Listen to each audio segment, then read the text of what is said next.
Family of a woman who was shot and killed in front of her children last night during her 6-year-old's birthday party. And investigators believe the father of her 2 children pulled the trigger. The incident also had neighbors ducking for cover. Jason Miles live in Northeast Houston with the latest on this tragic story. Jason. Hey there, guys. Yeah, one of the townhomes you see behind me is where this shooting happened last night. Her family identifying the victim as 25-year-old Jalen Easterling. They're not quite ready to speak on camera, but say this leaves them numb and heartbroken. There's little evidence today at this townhome where a birthday celebration was interrupted last night by deadly gunfire.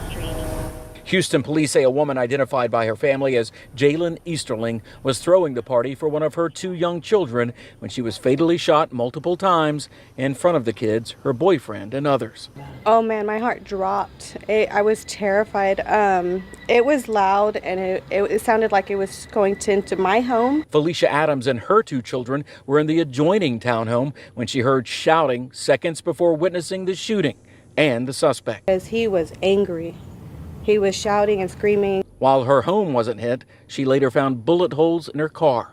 Yeah, it was scary. My kids, they were terrified.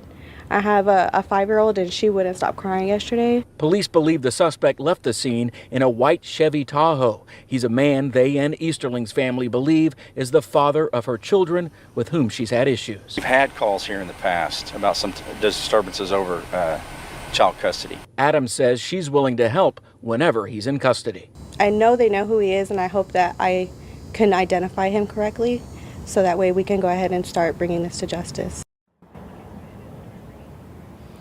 And at this point, HPD not identifying or confirming the name of the suspect, but again, they believe they know who they're looking for. Last seen again in a white Chevy Tahoe. Of course, if you know anything about his whereabouts, call Crime Stoppers. Reporting live from the Northeast Side, Jason Miles, KHOU 11 News. A horrific scene for those children on a birthday.